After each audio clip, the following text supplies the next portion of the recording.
himself. It's Monday, June 24th, 2019. We have got a good show for you today. 7 games and a Wrigley Wind game. So here we go. Let's get into it. Boys, how are we today? Doing well. I'm doing good. Decent weekend. Probably not as much fun as yours, but excited to get back to the work week. Good. You're excited to get back to the work week, huh? That's an interesting thing. He wouldn't have said that if you weren't on here, Alex. Well, I'm excited to be on the show with you guys too. Yeah, exactly. All right, let's get into it. I mean, there's only 7 games, but some of these could take a little while. We'll start with New York, with Toronto. Adam on the bump for the Yankees. CC Sabathia going up against Aaron Sanchez. I've actually been waiting to ask you about this. I had a conversation with Dan Stratford on the Early Bird today about it, or last night. And you know how you and pretty much all of us are willing to play dirt cheap pitchers as long as they're dirt cheap, right? Like when you're 4K or basically minimum salary. But where do you land on Aaron Sanchez? We'll get to Sabathia in a moment. 4,500 on DraftKings. I'm not even going to bother talking about it on Yahoo because Pomerantz's minimum salary and Sanchez is more expensive than him, which is just silly. But where are you at on a 2-pitcher site like DraftKings where he's facing a juggernaut of an offense? They have an implied total north of 6, and it's not at Coors Field. I mean, are you going to entertain this idea of Sanchez? I mean, I guess I have to say yes right now just because I crunched some lineups before the show and got more of him than I anticipated. This you're going to say more than any other pitcher. Oh, God. No. I mean, he doesn't feel necessary on this slate. There's not really pitching that I think we need to pay up for. There's really underpriced bats everywhere. So it doesn't feel necessary at all. But I guess just because I'm putting an emphasis on being contrarian on this slate because ownerships can be so concentrated on both bats and pitchers. I guess maybe that's why I'm getting the sum. But, you know, outside of that, it's not a good matchup, and there's not really a great reason for it. Alex, I think one of the points Adam makes there is more important than all the rest of them. When you look at some of the prices on these guys, Philly bats underpriced, Boston bats underpriced, Cubs bats, Braves bats underpriced. In all of them, at least in decent enough spots where I have totals that are above 5. I mean, it seems unnecessary when Lucas Giolito is your most expensive pitcher at 11.9 against Boston, and you're not going to get to him. So I don't think there's much need for going all the way to the bottom. Yeah, I mean, going all the way to the bottom to Aaron Sanchez is a little bit less appealing than if it were some other guy at 4.5K. Just because his strikeouts have been low this year at 18%, and he's facing a team with a team total of 6.9, which I believe is at the highest on the slate. Yeah, Yankees is, yes. Yeah, so I mean, given that, I might be more inclined to just roster the Yankees and call it a day. Yeah, and last I looked, Yankee ownership, because they're expensive, isn't outrageous for a 7-game slate. I think they're like 5th highest on DraftKings, and I'm only mentioning it on DraftKings because you're not even talking about Aaron Sanchez anywhere else. But yeah, the ownership on Yankees, despite such a high implied total, is on DraftKings 5th highest. On FanDuel, it's all the way down at 7th or 8th highest, and then on Yahoo at 6.5%. They're right in the middle again. Yeah, I think the ownership of every team that's not named Chicago Cubs is going to be pretty low today. So I think it could make a lot of sense to go to them. I have seen in our most recent update, the ownership of the Yankees players did go up a lot, especially batting 2 and 3, Voit and Hicks. They're they're comfortably in double-digit ownership, so that's a little bit less appealing than before I refreshed it. But I don't really see a lot of potential with Sanchez. I guess like I might rather roster a relief pitcher instead of him. Okay. I think we spent way too much. Probably Probably the only show that even mentioned Aaron Sanchez in the context of considering him. Adam, what do you think about Sabathia? He's been very hit or miss this season, but he's got a league average K rate. Pretty much everything he does is league average, except, and I just want to make sure if you guys have the newer ownership pulled up, because from earlier today, Sabathia was coming in well below guys like Pomerantz and Matz, particularly on two-pitcher sites. Right now on DraftKings, he's moved up a bit. He's at 21%, but you have Erod at 45, Pomerantz at 32, Gray at 23. Matt's that down below Sabathia at 19 now, but the Jays had the 5th highest K rate in the league on their active roster against lefties, and they're bottom 10 in WOBA, ISO, and WRC plus. They can run a bunch of righties out there, and they'll generally do that every day. But on a short 7-game slate, is Sabathia in your plans? Adam? For me, I'm not really getting to him because I think it's a pretty decent spot. I like it more than I did earlier in the day. Now that we have a Toronto lineup with no Teoscar Hernandez, they have 4 lefties in the lineup. 4 lefties in the lineup. Sabathia's been really good against lefties. I think that getting Billy McKinney in the lineup over Hernandez makes it a little bit better spot for Sabathia. But the thing for me is that I don't expect Toronto to have a lot of ownership. I don't think Sabathia projects as well as any of those pitchers around him, and he's still getting enough ownership where I don't think I'm getting like a huge edge on the field by rostering him. So I'm not really getting to much of him, but I'm getting to less Toronto than I expected to just because of the lineup they ran out. What about you, Alex? I think that he's in play. I like the price tag on FanDuel of 6,500. Grades out as a great value. On the year, Sabathia has not been a great pitcher, but his strikeouts have been up over previous years at 21%, so that's an encouraging factor. And being a left-handed pitcher is an advantage at Yankee Stadium, where left-handed bats really get a bump. So I think he's in play, but definitely not someone that I'm going to prioritize and make a lineup and be like, yeah, I love this lineup, CC Sabathia. All right. Yeah, I think that makes sense. By the way, Adam, I just went to click on the deeper dive to get it up on YouTube, and it's already up on Restream, but I want to see it on you. I accidentally clicked strategy show. Does Jake have a new brick wall background going on? I noticed that too, but I thought maybe I just had never noticed it before. Wait, you didn't even bring it up to him? Nah. Oh, what a guy. All right. Yeah, no, he's usually in like a completely empty room. Okay, that's what I thought, yeah. I know he's listening right now. Jake, hit me up. What's going on, man? Looks good. All right.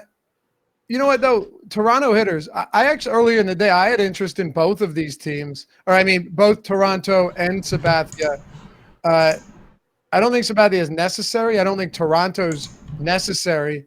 But you're not going to have – I guess let me ask you this, Adam, and then we'll move on. We have plenty of time for a 7-gamer.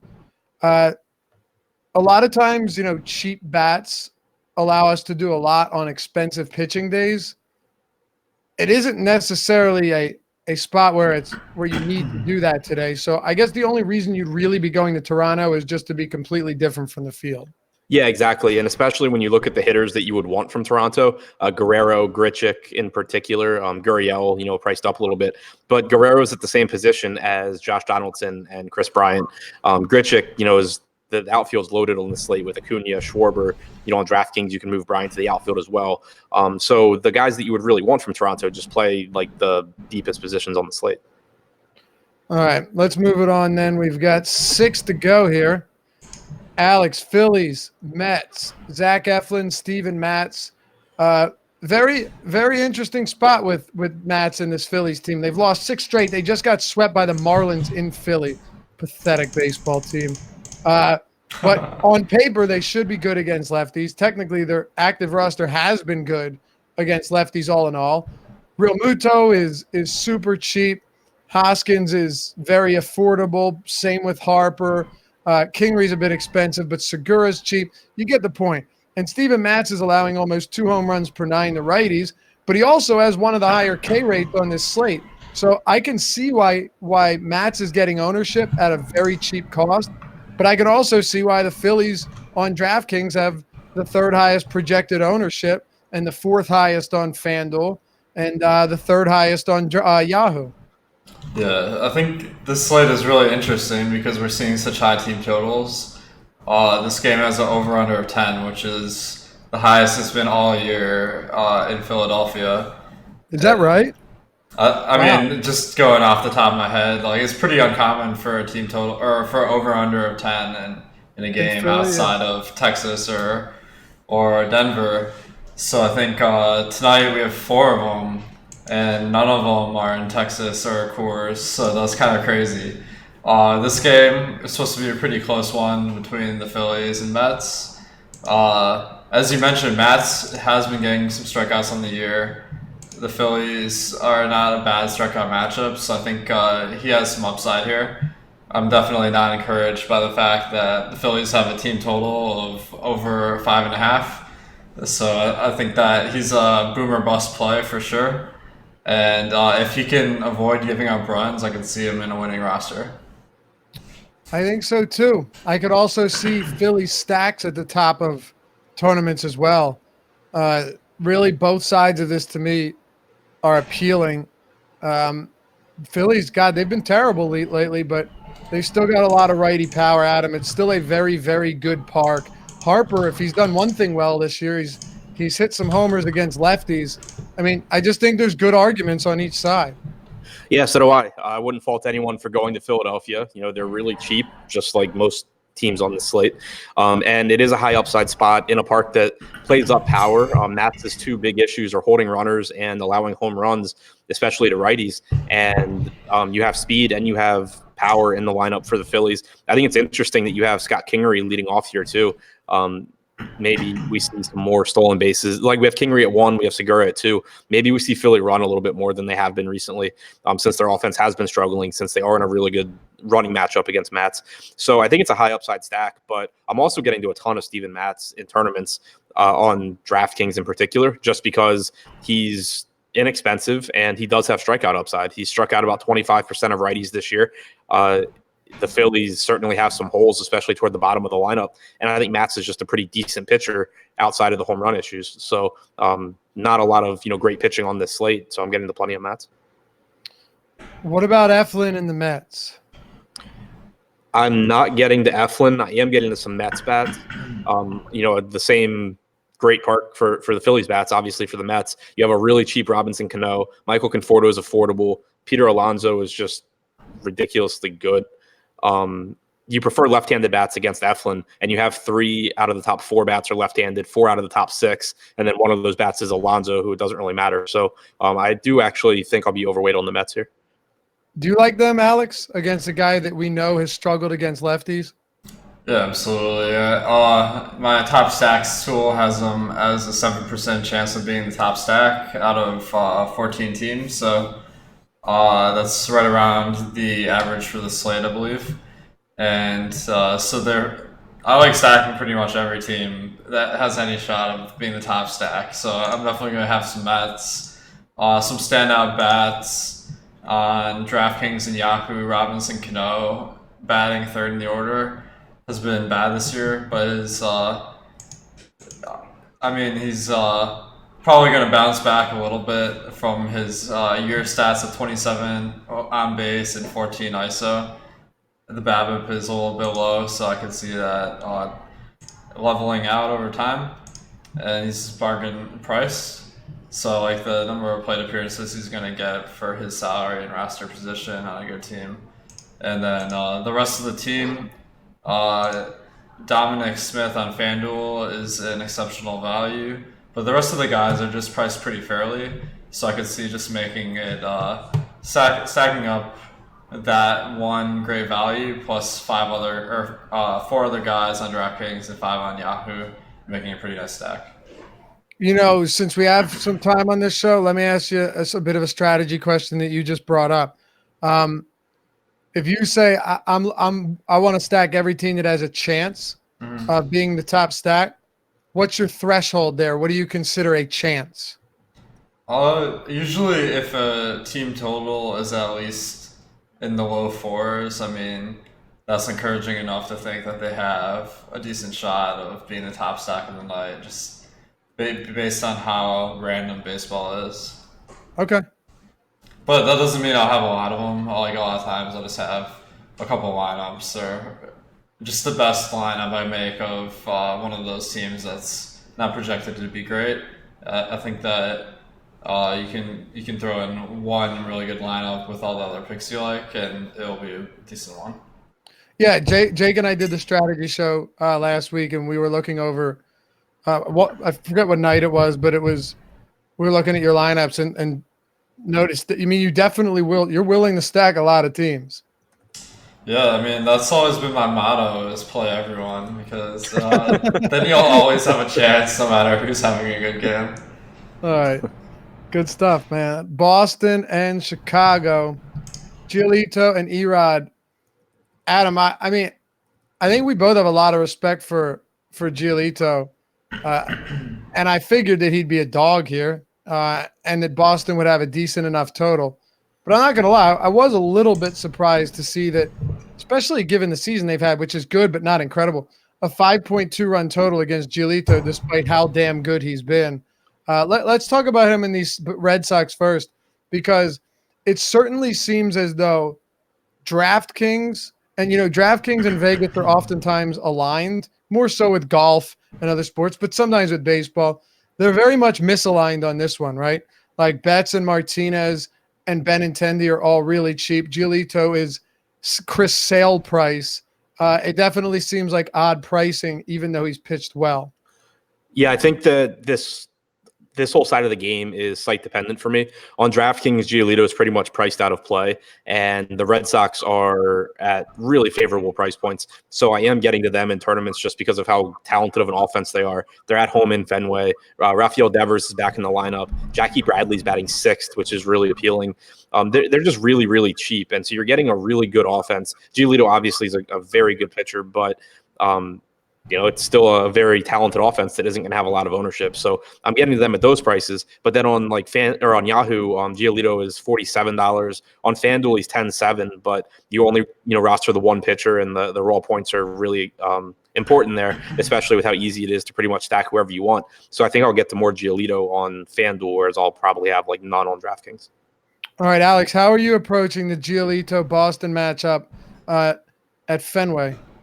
Yeah, I mean, first of all, I gotta point out that DraftKings is based in Boston, so I'm not surprised that they love pricing Mookie Betts and JD Martinez low every single slate.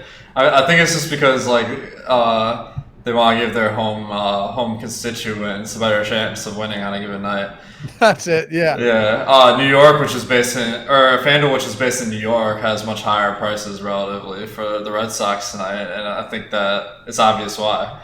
But why is that? They're not Boston. They're not based in Boston. Yeah, they're not Boston fans in New York. Okay. So, where are they at? New York. Yeah. Well, they have some office in Scotland. Isn't the main office in New York though? Yeah, I think so. Doesn't matter. Yeah. Let's not get into it, but Giolito, one of the toughest matchups in baseball is on the road in Fenway, and the lineup the Red Sox are rolling out tonight is not easy to strike out. So I'm just gonna pretty much cross them off at that price tag. For the bats, I think that they have some decent potential today, and I'll definitely have some exposure. But one of the biggest plays of the night is Eduardo Rodriguez. I mean, facing the White Sox is always nice for strikeouts. Not as much this year, but they're still an average strikeout matchup. But the price tag is just pretty reasonable. I think that he'll slide in nicely with a lot of expensive bats. Okay. Yeah, I mean, I love Erod. Whether I want to eat that chalk or not, it's kind of tough not to, Adam, especially on a 7-game slate. And another thing too is if you take a look at the White Sox lineup, Erod's splits against righties are solid. A few less strikeouts, but he's really limited to damage, limited runs this year. And I think there's only 2 lefties in this entire lineup, one of them being John Jay, the other, an 8-hole Yonder Alonso. Yohan Moncada down there batting 7th. Where are you at on Erod? I'm assuming you'll have some.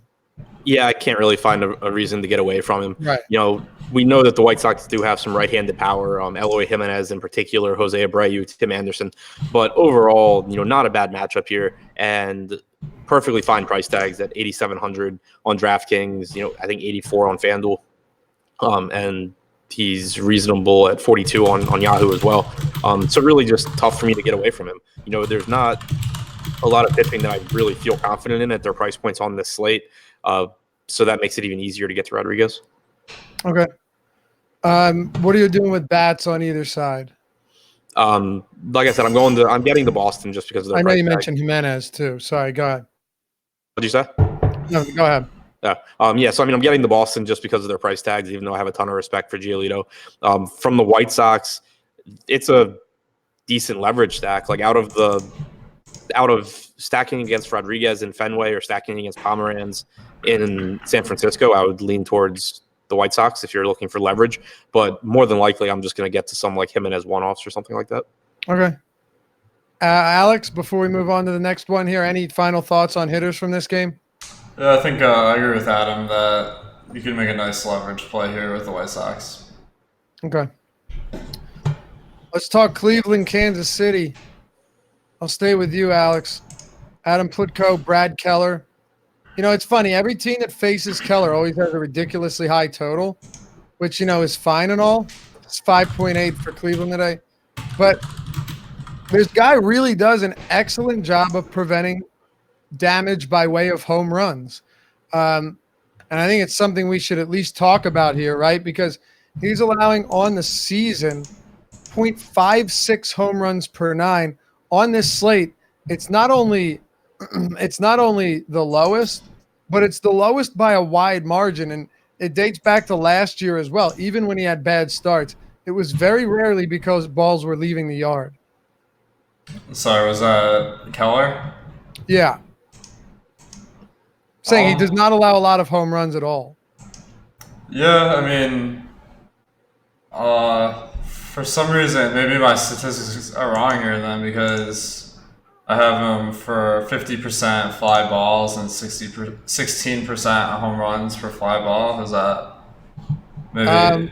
Well, that's that's low. Sorry, there's a problem with my spreadsheet here. Okay, so I fixed that, Go ahead. and he's only averaging 8% home runs per fly ball.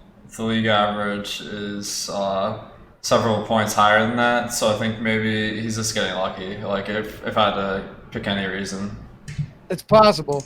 Even if it was at 15% home runs the fly ball, if he has a 55% fly ball rate, it wouldn't be that crazy. Just because so many of them are fly balls. But I feel like, Adam, I'll ask you. I wouldn't be surprised to see Cleveland put up a lot of runs here. They have a monster total.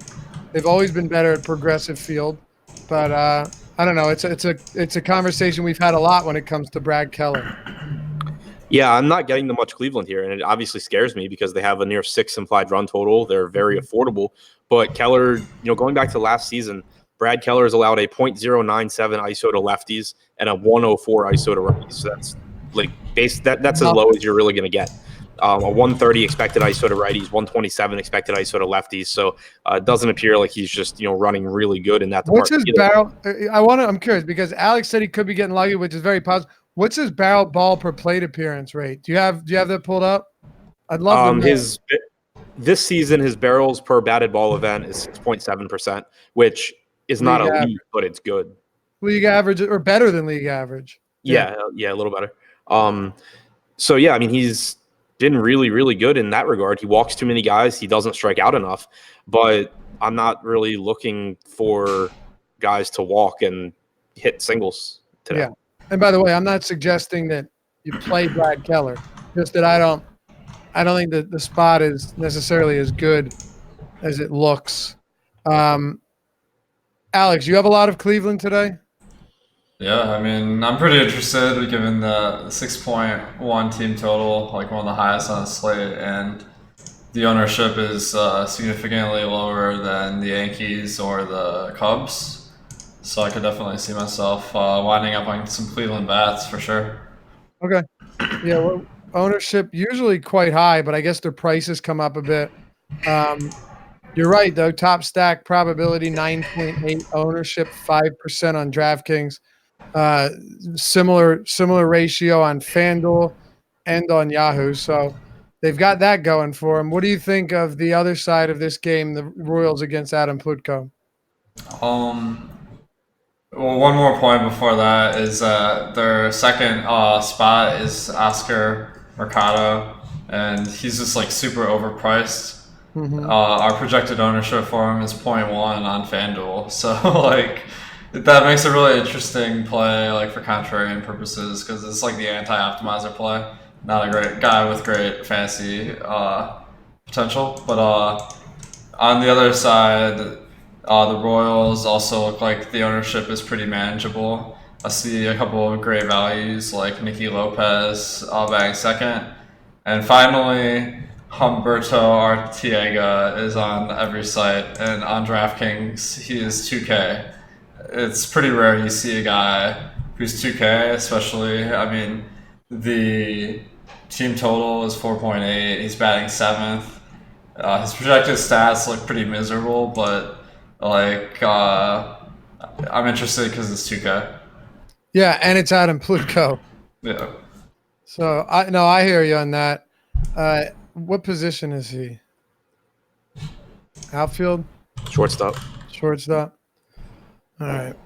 2K flat. You like anything for Royals, Adam?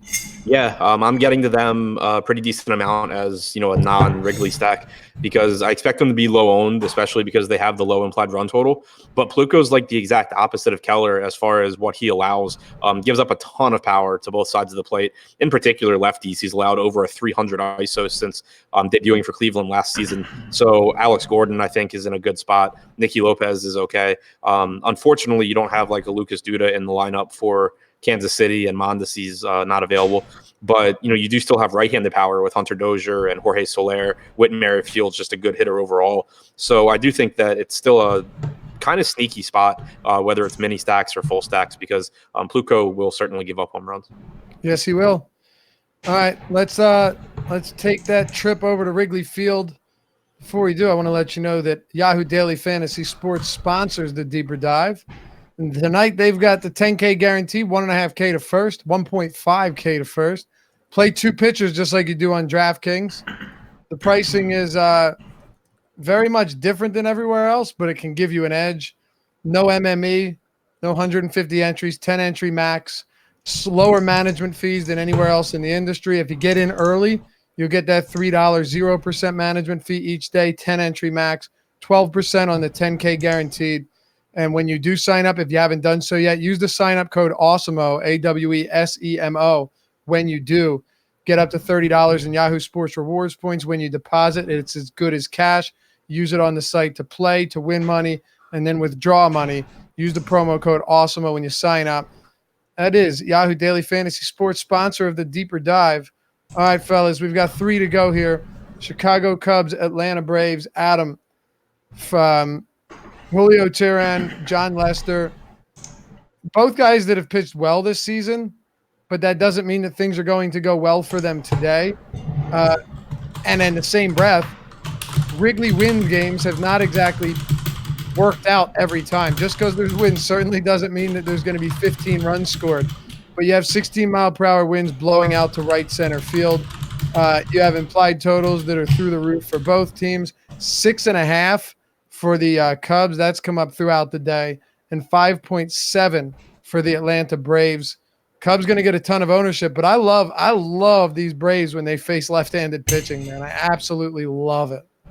Yeah, I mentioned to Alex before the show that I really just haven't – I don't know what to do here because the Cubs project as the best team for me, value-wise and chance of having being the top scoring stack. They're really cheap. They're facing a pitcher that I don't think is all that good in Teheran, especially against left-handed hitters. So Schwarber and Rizzo stick out. But at the same time, there are a lot of good offensive spots on this slate, and like jamming over team that has the monstrous ownership that the Cubs have, kind of feels like I'm just missing out on opportunities to get some lower owned teams in good spots. So I'm still kind of torn on how I want to handle it. Certainly in cash games, I think you should be going to the Cubs because there's no reason not to.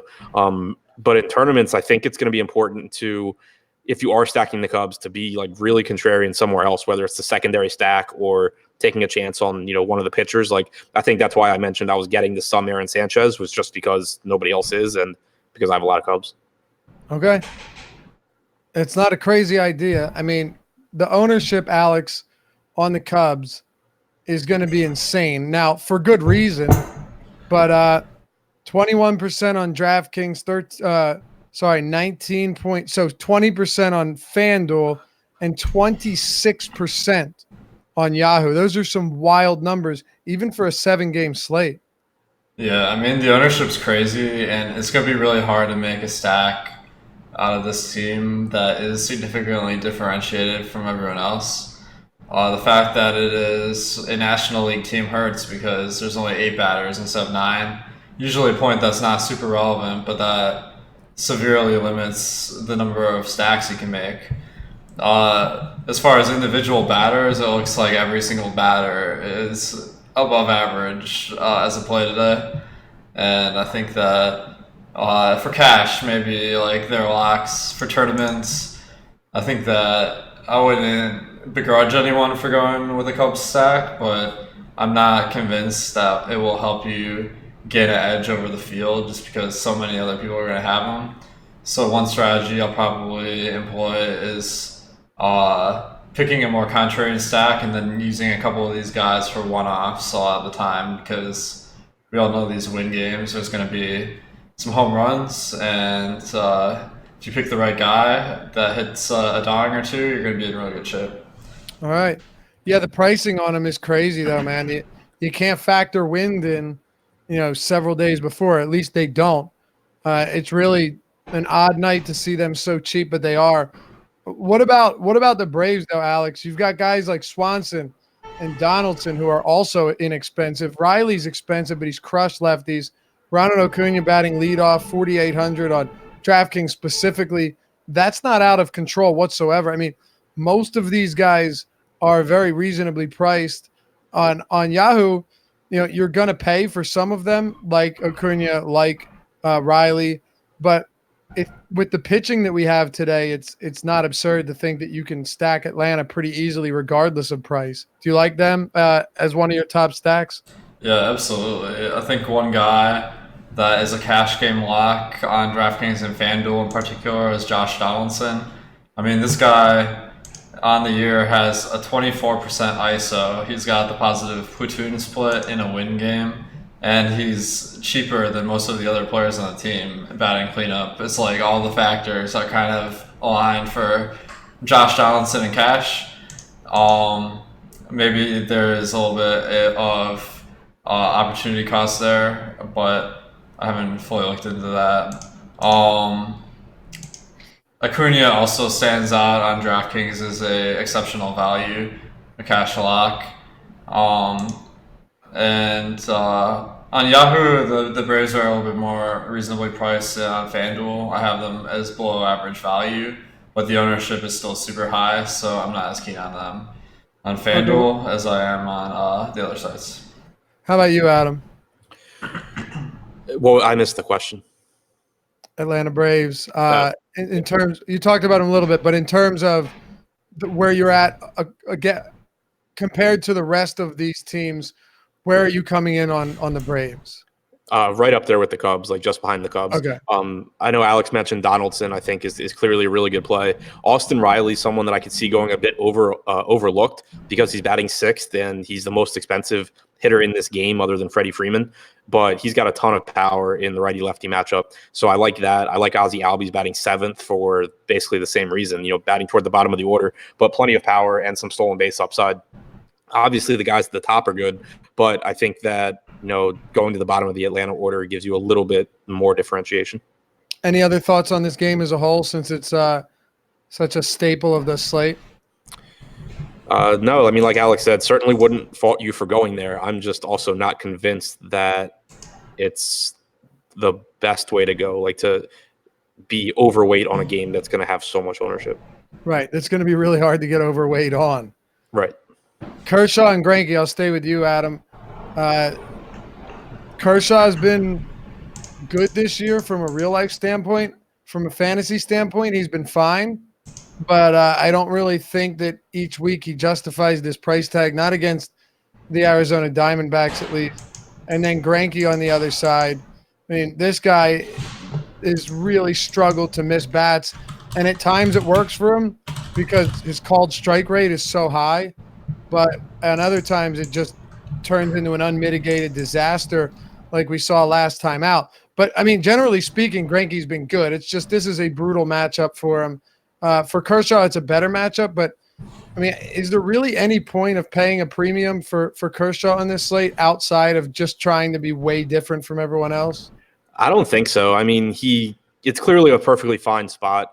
But he has, I think, the 4th or the 5th highest strikeout percentage on the slate, and that's not something I really want to pay up for. It's basically the same strikeout rate as a little bit higher than Drew Pomeranz. A little bit lower than Drew Pomeranz. Is he below Pomeranz? If I remember right, yeah. I'm trying to pull it up now.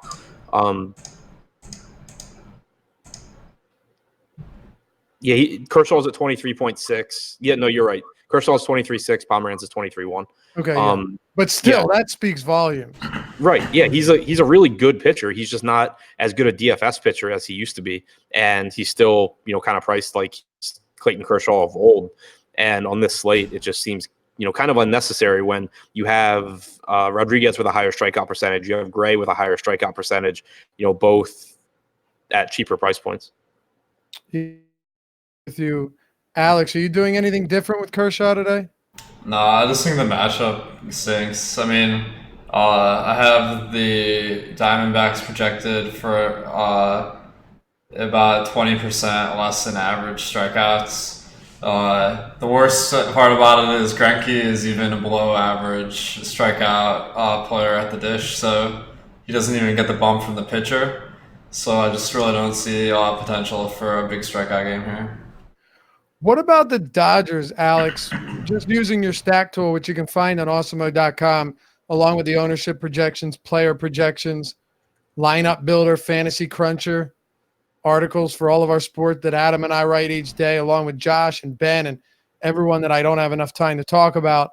Use that code Awesemo when you sign up. Awesemo, that's Yahoo. Use the promo code Deeper Dive, one word. Get 50% off your first month. Get half off straight off the top your first month. You get all the tools that we reference every day that Alex developed and uses every day into his own process. All that's at awesemo.com. Use the promo code Deeper Dive, one word. Using this stack tool, though, the Dodgers have a top stack probability of 5.4%, which isn't crazy high, but it's basically twice their projected ownership. Yeah, I think that they make a really good contrarian play for that reason. I mean, none of the batters are really great values outside of Yahoo.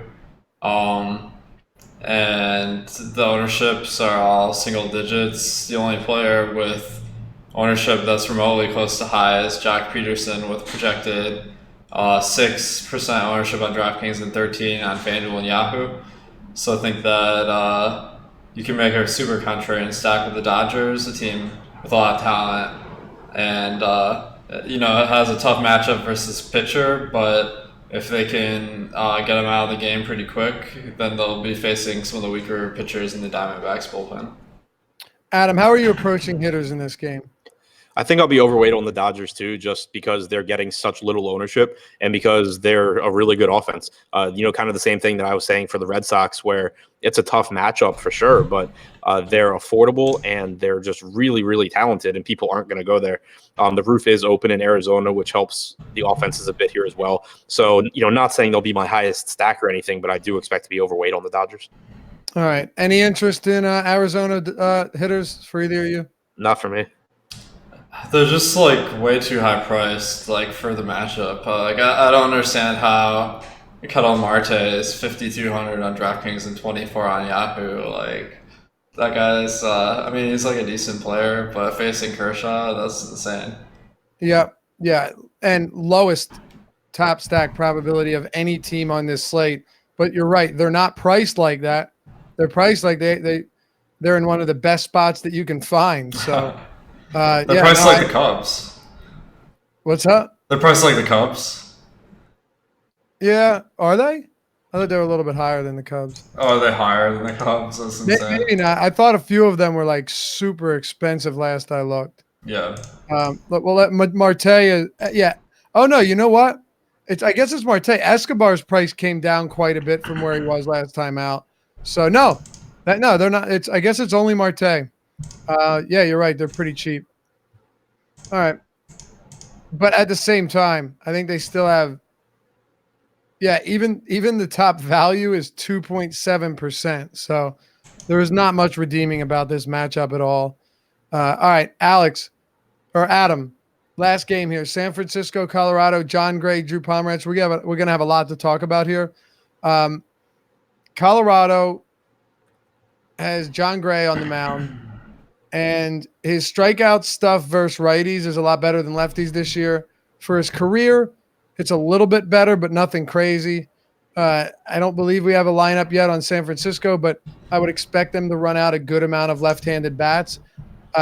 These left-handed bats aren't great, and they're especially worse at home. It's the best park shift the pitcher can get, a Coors Field pitcher going from Coors to Oracle Park. But I do think some of it's site-specific, at least in how much you get of Gray. He's 9,800 on DraftKings. He's 85 on FanDuel. And only 42 on Yahoo. So are you considering John Gray here? Or is he 42? Yeah, 42. You considering John Gray here in a great park against a bad team? More so on Yahoo and FanDuel, like you said, than on DraftKings. It just doesn't feel necessary to pay up for a $9,800 Gray on DraftKings when, it is a great park and it's not a good offense, but they don't strike out a ton. And you do have strikeout upside in the mid-range for less than Gray. But on, FanDuel and Yahoo, where he's priced closer to those other guys, like on FanDuel, he's $100 more than Rodriguez. On Yahoo, I think he's the same price. They're both 42, yeah. Right. Yeah, so it makes a lot more sense there. Second highest strikeout percentage on the slate behind Giolito. Gets, as big a ballpark boost as you can. So I do like him on those two sites. Right. Like I said, I think it's totally site-specific here. I don't think it's egregious if you add some John Gray on DraftKings just because he is still a good pitcher. But the strikeout matchup isn't great, and it looks like the ownership is mixed up a little bit throughout the day where he's now your third highest projected pitcher on DraftKings, even at 9,800. On FanDuel, Gray is at 18% projected ownership behind Erod and behind Pomeranz. Alex, what are you doing with John Gray? Yeah, I think the team total for the Giants is the lowest of the slate, so that's definitely appealing. The price tag for Gray, much more reasonable on FanDuel than DraftKings, but on Yahoo, he's very well priced. So I think a better play on FanDuel and Yahoo, but also, as you mentioned, playable on DraftKings just because of the slate. Not a great value.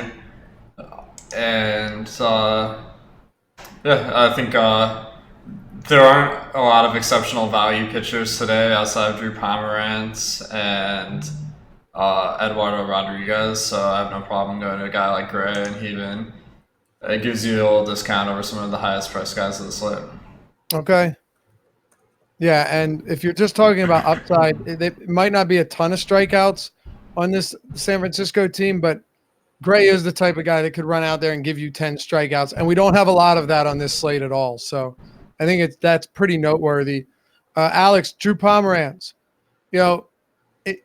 it might sound wild because I think people assume that he's just horrible, and I'm not saying he's good, but he's been kind of unlucky this year. Like, he has a 23.1% K rate, which isn't bad, and I'm not saying that strikeout rate is going to indicate whether or not you should be good or not. But he has the 19th highest called strike rate in baseball. He has a top 10 whiff per swing rate on his four-seamer among all lefties. And then when you look at his ERA, his xFIP is 2.5 runs lower than his ERA. Here's where it gets interesting, though. Ready? His 359 BABIP is the highest in the entire league of any pitcher with at least 50 innings. The next closest is Ivan Nova at 343. So when you're looking at BABIP, no one's had as bad of luck in that department as Pomerantz this year. So I think the field is already on him. But I do think Pomerantz has had some bad luck this season in some respects. Yeah, absolutely. That 35% BABIP is staggering because the league average is 29%. So if you say 7% more people are getting on base because of the ball just going in the right place, that's going to make a huge difference. I think that goes a long way to explaining why his ERA is 7, but his xFIP is only 4.7. Drew Pomerantz, I mean, he's a guy that has been ruining my fantasy lineups for years, and I don't think it's going to stop tonight. But whenever you see chalk Drew Pomerantz, I mean, there's definitely red flags being raised because this guy is not that great. But one thing I do like is he's a left-handed pitcher facing a Rockies team that has more talent on the left side of the plate, especially with Trevor Story not in the lineup. So I think that he definitely has a path to success tonight, but I'm not going to be excited about having him in my lineup. Nope, me neither. Adam, I've said a mouthful on him already. So is Alex. Go ahead, close it up. Yeah, I mean, I don't feel super confident in it because it's Drew Pomerantz, and it won't be the first time that I've had a lot of him and he's, hurt me. But, you guys mentioned the numbers about him being pretty unlucky this year. Also has a 4.41 PCRA, which is much lower than that 7 ERA. I mentioned on the strategy show this morning, out of all starting pitchers that have thrown at least 750 pitches this year, Pomerantz has the 16th highest two-strike percentage. The pitchers directly in front of him are Chris Sale, David Price, and Blake Snell. And then right behind them are Clayton Kershaw and Matt Boyd. So obviously really, really good company there on a stat that I think is pretty important for pitchers. And really it just comes down to, he's 6,300 on DraftKings. He's $25 on Yahoo. He has, not surprisingly, been better at home this year as well. As you would expect, the home run numbers really, really come down. He's allowed like 3.6 home runs per 9 on the road compared to a little over 1 at home. Story being out is a big deal, as Alex mentioned. It's like I would consider him here if he was like 7,500 or 8K on DraftKings. So getting him at 6,300 kind of just makes it easy. What about bats? Anything interest you in this game? I know it's not a lovely one, but we got to talk about it. Not particularly. I mean, Arenado is the one that really stands out individually. Yeah, I agree. Story on the IL doesn't exactly help, but there's always some merit to assuming that Drew Pomerantz could get blown up. The problem is, and I think Alex mentioned it, like they don't have that many good righties right now. Desmond outside of Coors has been lackluster at best. Who do they really have outside of Arenado that scares you from the right side of the plate? Yeah, I mean, nobody. Desmond's been okay, but those are Coors boosted numbers as well. Right, exactly. What about you, Alex? Any bats from either side? I think the Giants could be in play tonight solely because I think the two spendy pitchers with Erod and Pomerantz being the chalk is going to be really contrarian if you go up to like Kershaw and Gray or something like that to make that work. The Giants bats are one of my better value stacks of the day. Usually I don't like the value stacks that much because they're usually high owned because a lot of people are entering with optimizers. But today the ownership is more reasonable with between 1% and 2% on each site. So I could see kind of taking a contrarian line against the field by doing that. The only caveat I would say is that there is a disadvantage to going for a value stack and expensive pitching compared to vice versa. All right. Well, we got through 53 minutes on a 7-gamer. Not too bad. Let's do our top stacks here. And if you want to throw out a leverage stack or a contrarian stack, we can do that as well. Adam, and I guess I should preface it with we're all well aware that the Cubs are in a really good spot and the Braves too. But what are some teams that you like maybe as a off the beaten path type of option today? Yeah, the Dodgers, the Red Sox. I think the Phillies are fine too. Okay, Alex. So this is a weather one, and just hearing you guys talk about the Indians makes me think that maybe they're going to be pretty contrarian tonight, and that team total of 6 is pretty appealing. The You could be right. weather, the radar isn't looking bad, so I might take a chance on them. What is the Indians? What is the? Did I mention that already? I may have said it earlier. Just curious where they were at in your top stack tool. They are, let's see, the 7th highest owned stack on DraftKings. What'd you have their total at? 6-1, you said? Yeah. So the 7th highest owned stack with a 6.1 total. Yeah, I mean, I'm not going to begrudge you for making that decision. Certainly not. On DraftKings, I have them as the 4th highest, fourth highest top stack probability. Yeah, you're right. There's definitely something to be said about that. All right, fellas. Anything to wrap it up before we head out? Nope. No, just thanks everyone for supporting the show. I'll save you some talking here. Make sure to click that thumbs up. Show us some love. That's like tipping your bartender, I've heard one of the wise voices of our website say. All right, good stuff. Hey, subscribe and hit that notification bell as well. But Alex is right. It helps us out a lot. It helps us continue to grow. You help us continue to grow, and we greatly appreciate it. And remember, if you want to come over to Awesemo, there's always free content here on YouTube. But if you want to check it out behind paywall, use the promo code DeeperDive. Get 50% off your first month. Get access to all the tools we reference each and every day here on the Deeper Dive and Live Before Lock, which is coming up next. They're going to take you to 7:05 Eastern Time lock. Myself, Adam, and Alex will be back with you tomorrow, probably 4:45. I haven't looked yet, but my assumption is it's a huge slate, and we're going to be getting here a little bit early. So you can get here early with us. We'll bang out another hour, 15 minutes of the Deeper Dive. Good luck tonight.